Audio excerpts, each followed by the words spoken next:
Thank you so much, Pastor Nadine Burton. She will always be my pastor. We have had great times together. And I just want to say thank you so much for even thinking about me to even teach this class. She knows I love teaching. I have this way of teaching that is not typical of everybody else. I like having fun. I call myself a facilitator because what I like to do is for not only for me to talk, but to bring out what you have to share as well. God has gifted us with many gifts. And so this is an opportunity for all of us to share our gifts as we journey on this study. Now, as you may know, we are studying Celebration of Discipline by Richard J. Foster, and I do have a copy of the book, a picture of the book on the screen. Can everyone see my shared screen? If you are on a iPad or your phone, you may have to swipe. You have to work hard with those devices. If you are on your computer, you should see my screen right now. So welcome, welcome, welcome. But before we start, one thing I want to say is that this class is a class of discussion.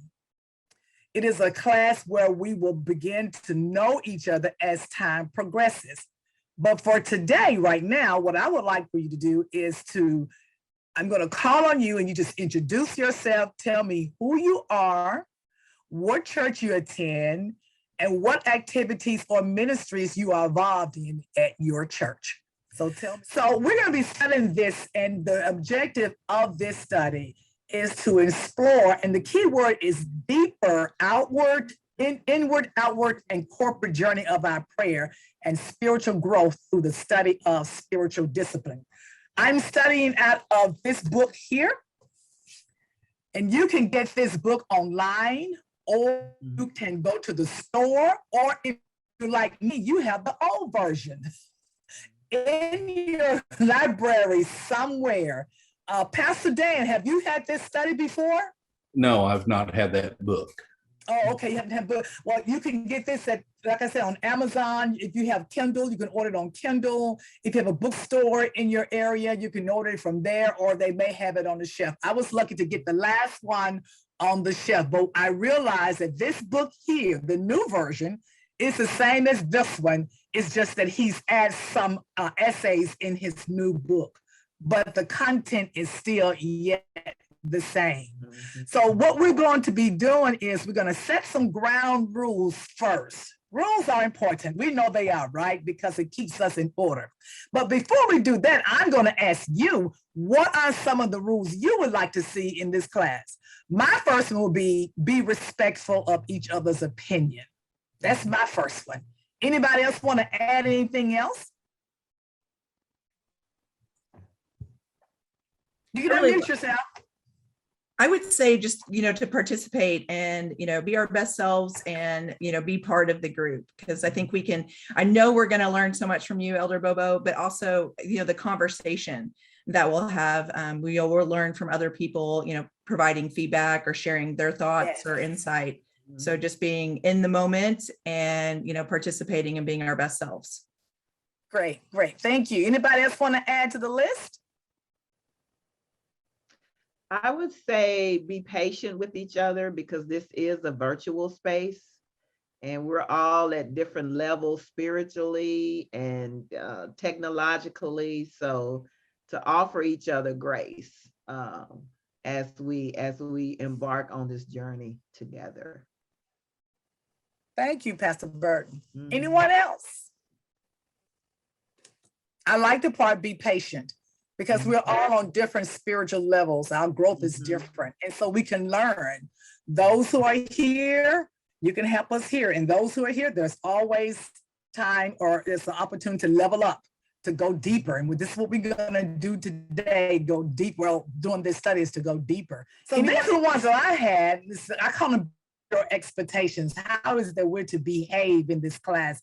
So be on time if you can. I know that we're all busy, but time is precious and we want to make sure that we respect each other's time. So be on time. We start at 7 with 2 hours have been set aside, but we will not all of the time use the 2 hours. Like for tonight, I know we won't use the 2 hours because you don't have your books. You haven't really read up on anything. So therefore, we'll probably just use probably an hour, hour and a half. Respect each other's opinions and responses and allow time for others to speak. And my last one, my favorite one, is to have fun. People think just because you're in the Lord, you're just supposed to be stiff-necked like the Pharisees. You know, you walk around like, you know, don't talk to me. I am Jesus' child. I belong to God. But we're going to be so open with each other. We're going to have fun. And before you know it, we're going to be so in tune with each other that we're going to take numbers and be able to call each other outside of the class. That's my dream. That's my vision for this class. I love introducing myself to people and I love learning about other people. Networking is what I call it. You want to call it Christian networking, that's what I call it, because I look at each one of you, you have so many gifts to offer based on what you've told me. Carol, she's been in the church for years, 40 years. I've been in the church for 37, Disciple of Christ Church for 37. But needless to say, my mom and dad made me go to church day one. So I have been in the church since I have been on this earth, but I have been a disciple of Christ for the past 37 years. And then you have, what is Carol? Jane. Jane has been here with 60. Did she say 65? Yeah. Did you say 65, Jane? Yeah, more, really. Oh my goodness, 65 years. So I know that you have a lot to offer as well. And as far as Tanika and Alicia, we enjoy and invite your young spirit. You know, it's like my pastor used to tell me, my former pastor used to tell me, there's the Old Testament, there's the New Testament. One can't do without the other, right? So I just pray that we all are able to share something from what God has blessed us with. So I just want to briefly show you the syllabus for the year. I have, and once I get everybody's contact information, I will send this out, but I don't know how we're going to do it, Tanika. Maybe I send it to you, you send it out to everybody, but I would love to get everybody's information, contact information, because I will be sending things throughout the week. And no disrespect to you, Tanika, but I'd rather send it out and direct it to them so that you don't have to worry about that. It's just straight from me to them. I can send you the emails. I can get that to you. Okay, thank you, Tanika. So this is just a brief summary. We're dividing it into 3 parts. 3 parts. This book is divided into 3 parts. The spiritual discipline has to deal with not what we should be doing as a checklist, but what we should be. And we have to play catch up because basically, this is basically the classical disciplines, meaning that this is ancient. This is what is required of us to do. Some of you are on it. You may be doing it. I don't know, but we'll find out. You can share your journey with us. So we're going to study the inward disciplines, the outward disciplines, then the corporate. That last one should be part 3, the corporate. I'll make that change. Corporate disciplines. You probably know about the outward, you know about the corporate, but what we're going to start with self. Michael Jackson always said, look at the man in the mirror first. How can you change the world? By looking at yourself first. And that's the inward aspect that we're going to be looking at. So let's start right now. I'm going to stop sharing my screen and you'll get this. So don't try to write it down. It's too much to write down. All right. So the author starts off with the word superficiality. He says it's the curse of our age. Now, superficiality is, you know, if you see people and you see, oh, they really got it going on, and you feel like, oh, I wish I was, you know, I wish I had that gift. I wish I had that talent. Oh, I see them all the time. Oh, I see them going to church all the time. And so then you begin to wish those things upon yourself. You don't have to raise your hand. It's okay. I know you do. You don't have to admit that. But I know that's what you do. Because, oh, look at Pastor Burns. She is preaching up a storm. I wish I can preach like that. But you have to realize that God has given all of us a gift. I may not be able to sing like an angel. I may not be able to preach like Paul. But one thing I know I can do, I can talk. That's for sure. And my goal was to talk of substance. So that's why I began to study the word deeply and understand what is it that God requires of me. These disciplines tend to They tend to make us more aware of who and whose we are. Sometimes we take for granted our experience, our exposure as Christians. Am I right? Mhm. Sometimes we can take it for granted to the point whereas we look down upon others. Am I right? Why don't they go to church? It's Sunday. What they doing out there doing all that stuff? We do that.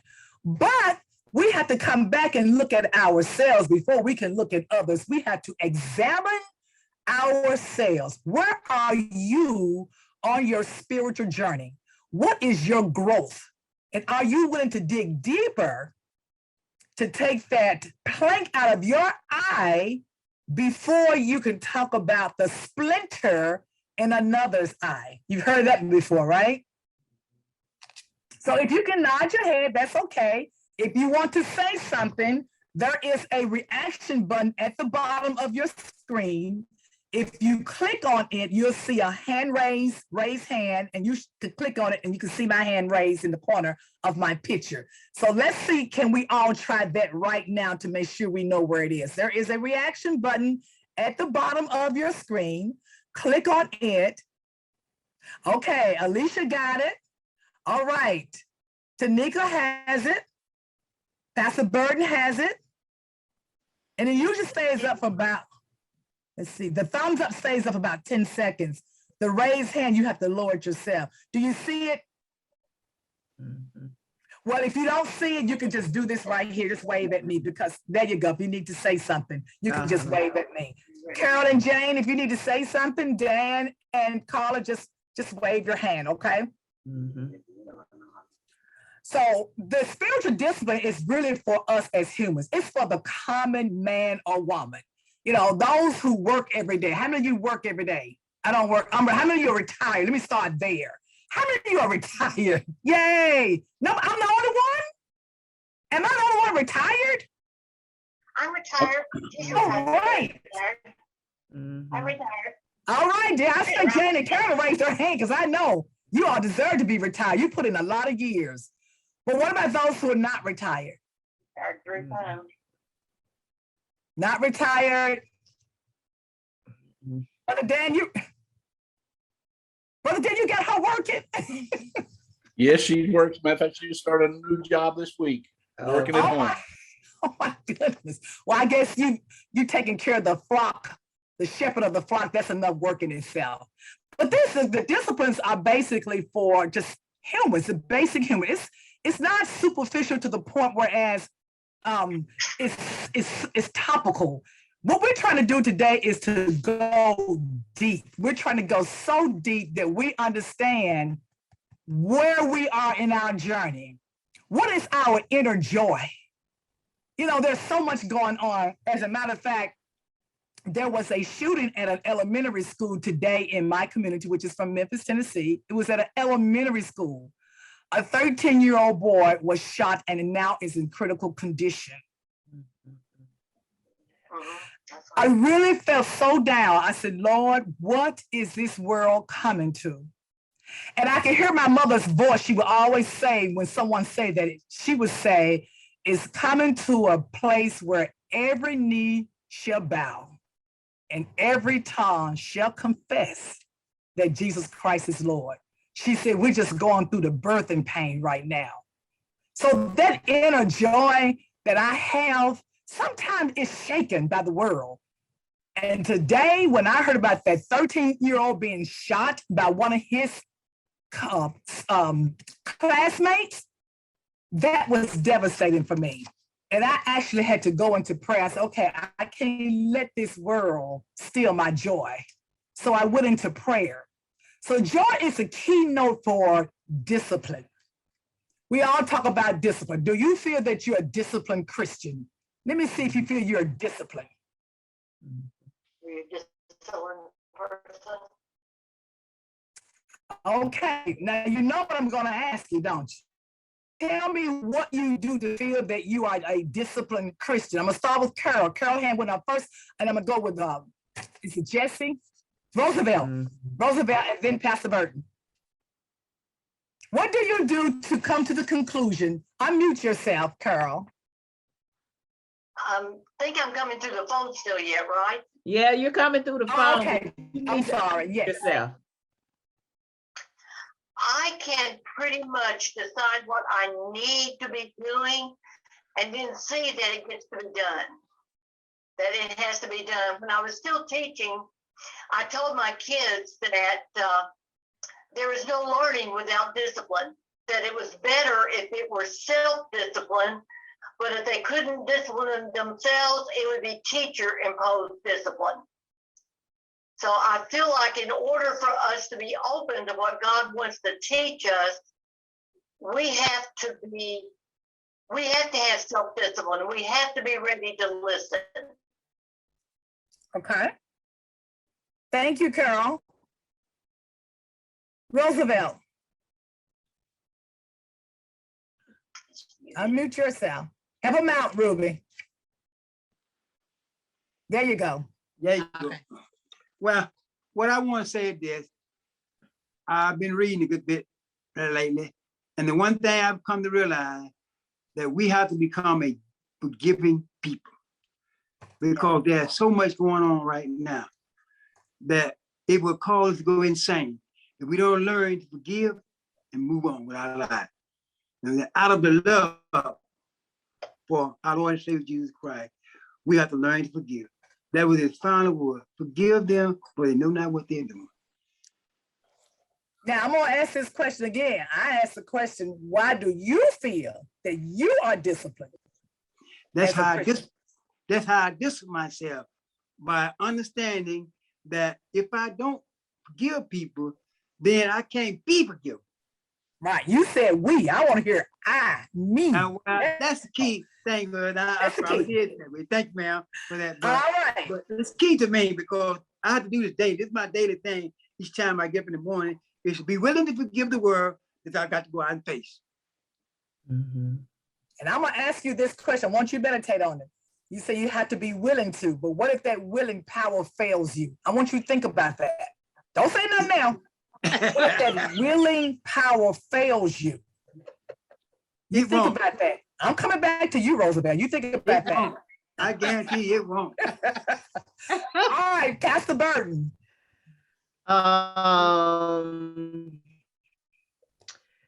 In my role, I have to be disciplined.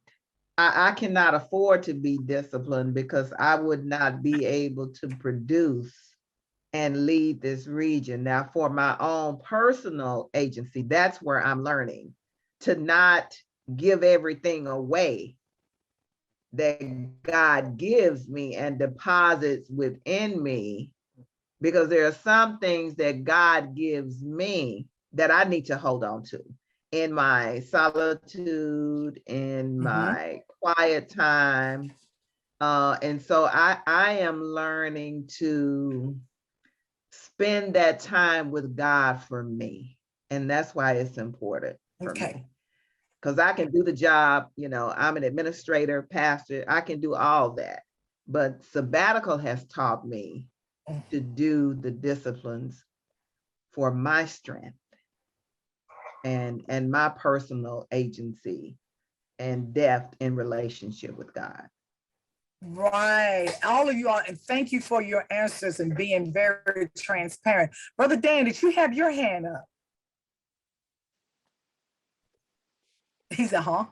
Well, It's okay. I didn't, but I'll answer. Okay. I too am a very disciplined person in my personal life and in my career. My first career was that of a fire chief, and so I had to be disciplined and teach others discipline. In my spiritual life, the discipline that I have there is prayer in the morning and study of the Bible. First reading the Bible for pleasure, for the poetry of it, and then pouring myself into study of the Word. And those are the particular ways that I personally discipline myself in my spiritual life. Brother Dan, thank you so much, and all others. Brother Dan, you and Pastor Burton hit the nail on the head when you said your intimate, I think the key word you used, Pastor Burton, was intimate relationship with God. Yes, we do want to forgive others, and you have the will to forgive others, but that will is of the flesh, and that flesh sometimes can let you down. And so now you're out of control. And so there's no, I won't say there's no connection, but your connection with God becomes very important, because if we depend on the will worship, that is you depending on yourself, then what happens when you falter? What happens when you say something out of order and it's not you, but like the Bible says, out of the what it says, overflow of the heart comes the heart.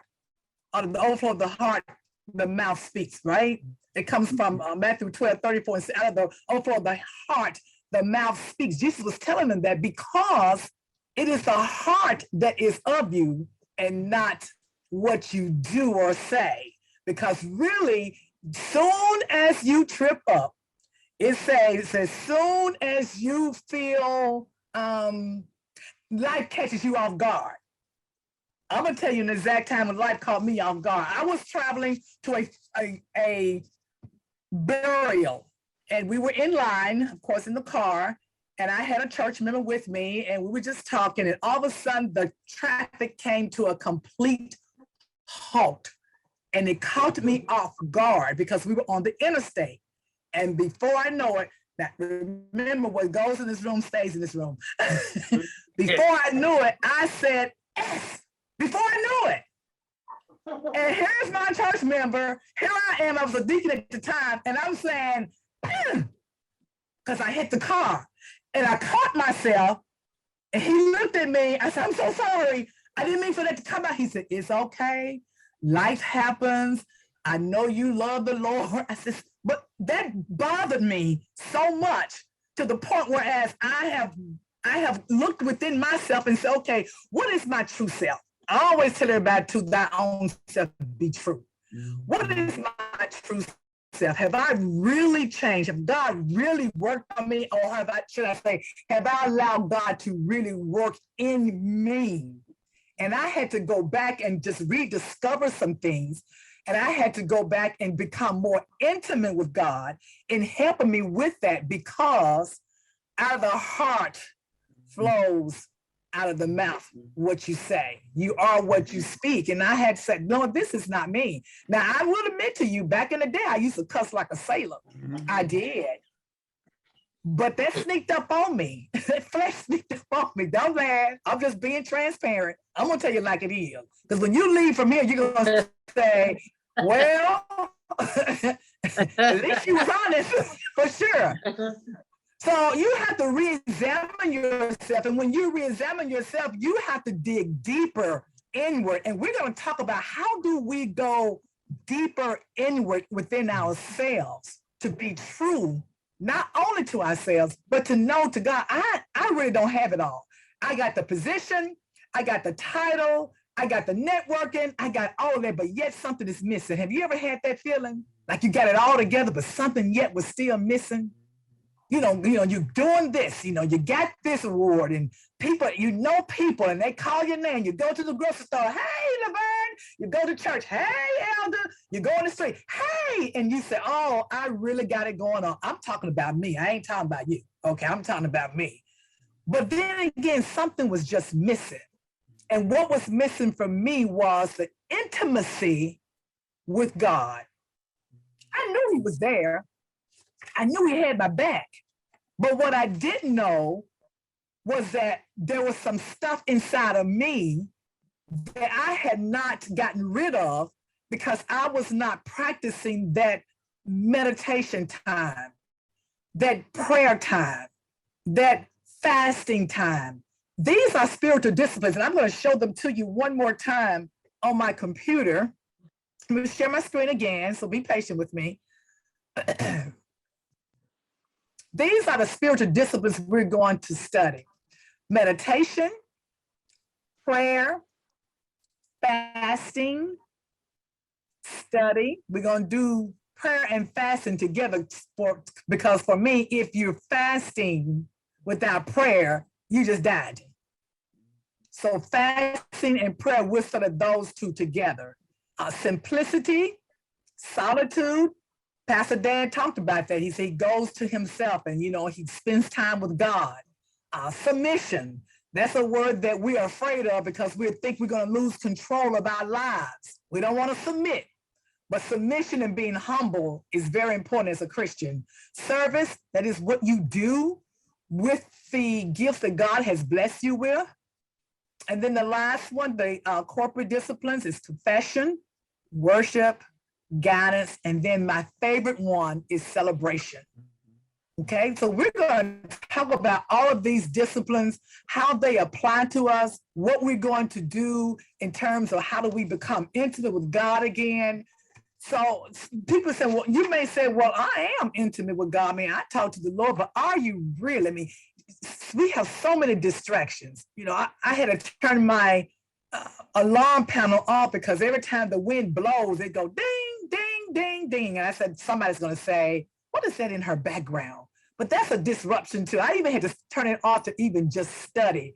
So we're going to talk about how we pant. Go to Psalms 42. I know you got your Bibles, whether it's on your phone or whether it's a hardback. I know you got them. Roosevelt, Ruben said, go over there and get the Bible. Yeah. And Psalm 42:1. Alicia, do you have your Bible? You seem like you're ready. Unmute yourself, please. And I'm going to turn to it myself. Psalm 42:1. I was trying to change the version, and for some reason, it's because I did look it up on my phone. I knew you would go to the phone. NIV. You one of those young bloods. You and Tanika. She said, But it won't let me change the version for some reason. This is It's really okay. Who weird. has 42:1? Who would like to read 42:1 and She 2? can read it in the version that's on her phone. Yeah, can't it she? doesn't matter what version you read. Okay. So you want to do verses 1 and 2? Mhm.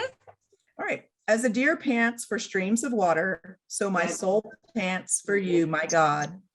My soul thirsts for God, for the living God. When can I go and meet with God? I like that question. When can I go and meet with God? When can I go and meet with God? When can I go and meet with God? Anytime. You know how a deer is when they pant. Who hunts? I used to hunt. Then I was expecting you to raise your hand. You're not a hunter? Just shake your head. Are you? Dan is not a hunter?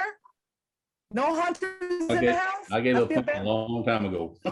Well, you know how a deer pants for water, right? We can even say a dog. You know when a dog is really thirsty and they're panting for water, and the heart begins to palpitate and their body begins to shiver in some cases. That's how we should really long for God in our lives.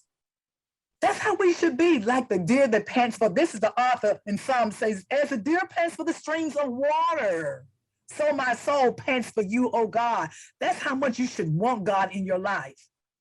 And when you want God in there, you have to be open up. You have to set aside your position, your title, your status, everything, and just submit yourself and be humble for the Lord. So as a deer pants for water, it's so as we do pant for to have Christ in our lives, to have God in our lives.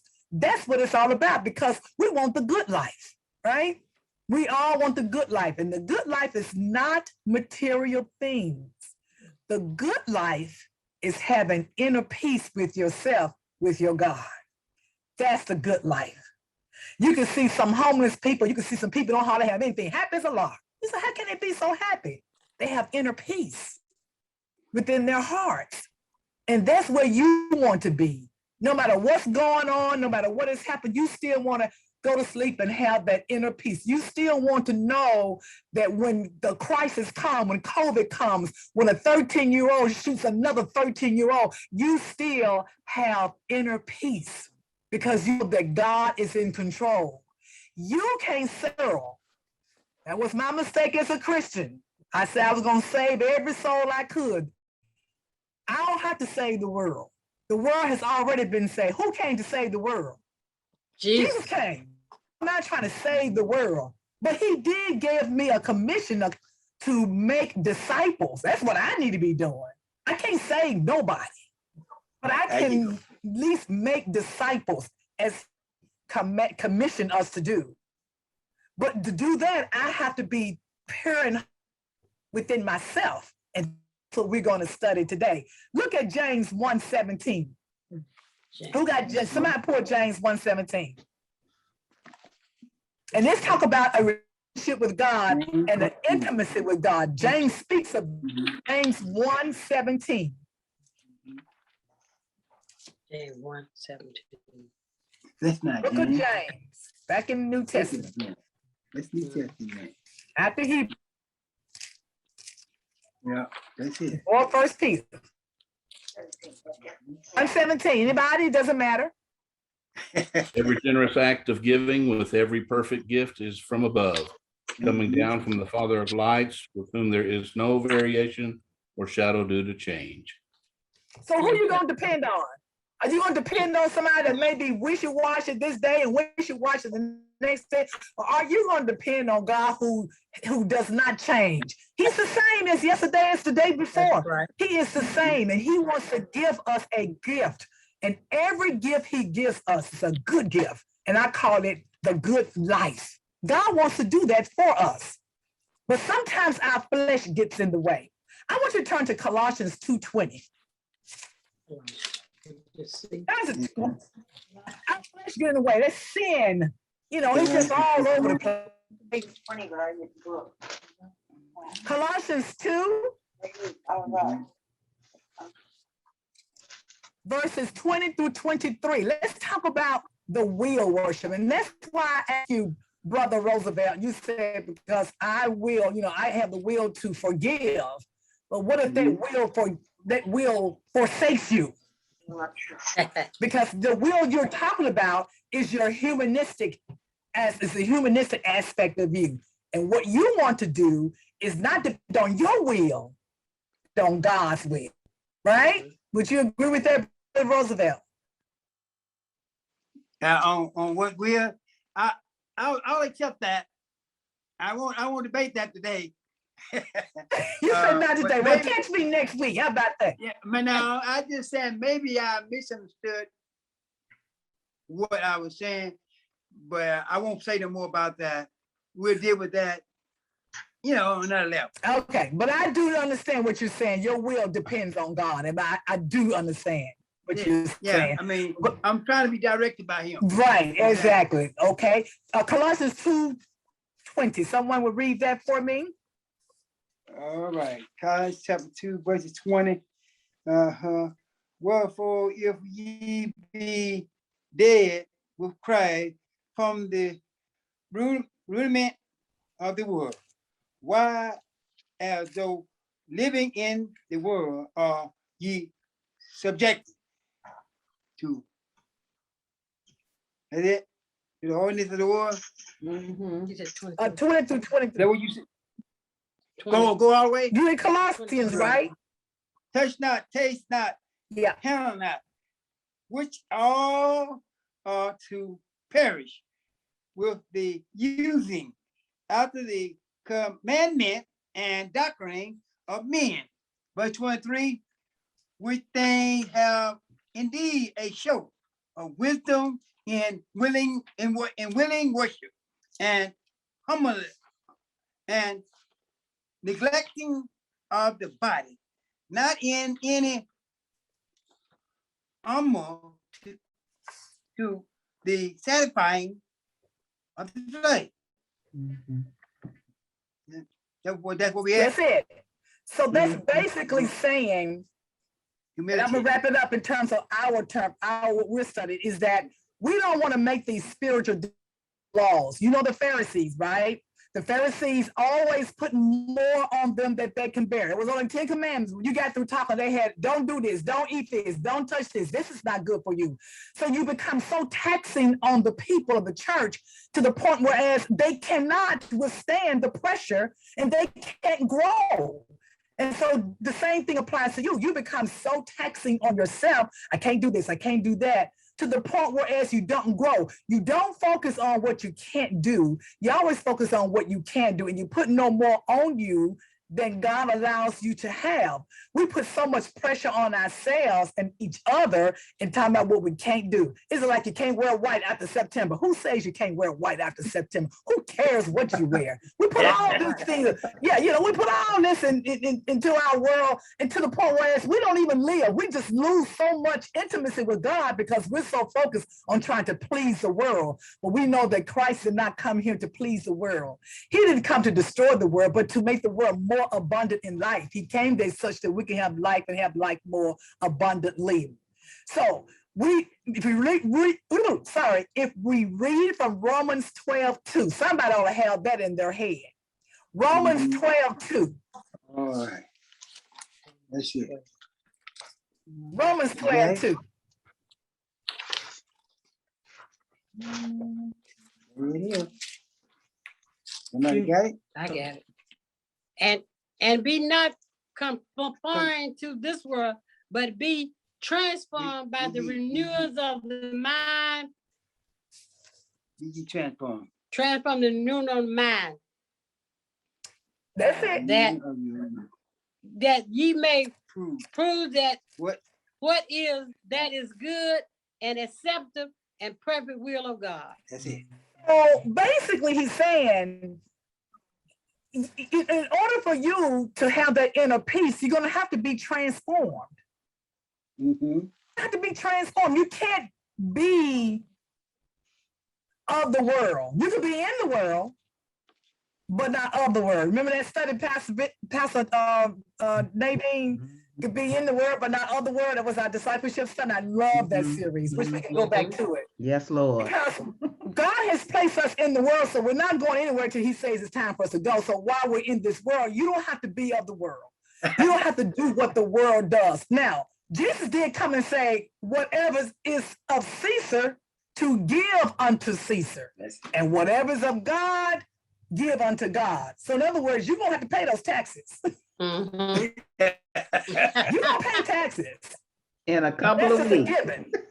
I gotta pay mine tomorrow. I'm gonna be late if I don't. I pay the taxes.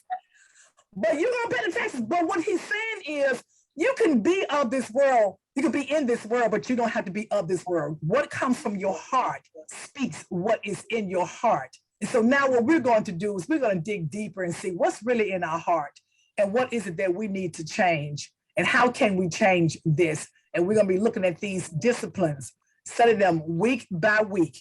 Now, here's the thing about this. In the study, there has to be some type of connection from your end. And I'm hoping that you can get the book and start reading it and be ready for next Thursday. I will be sending you key scriptures, and they are in this syllabus that I have given you, and little tidbits, maybe some links that you can click on for references to be prepared for next week. Now, remember, the spiritual disciplines is not to be made into a checklist. Okay, I've done prayer.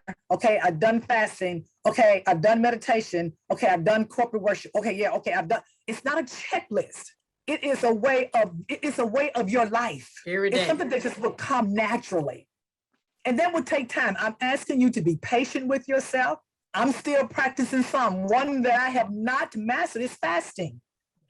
I have not mastered fasting, but I'm working on it. I have not, because I get so involved with the world aspect of it. You can't eat nothing till 6 o'clock in the morning, 6 o'clock in the morning, 6 o'clock in the evening. Well, if I fast for an hour and I feel that Christ is really, God is really talking to me through Jesus Christ, and I'm good. But I also want to be obedient to my pastor as well. So I'm struggling with that. That's one of my struggles. I Yours too. It's a struggle of mine, and I am working on that. Maybe Pastor Dan can help us on that. I don't know. Pastor Burton, maybe you two pastors can help us on that. Can you help us, Pastor Dan? Unmute yourself. You talking about for fasting? Mhm. That's something I'm gonna have to learn myself. I love it. Transparency. We're not perfect, but yet we press toward the prize.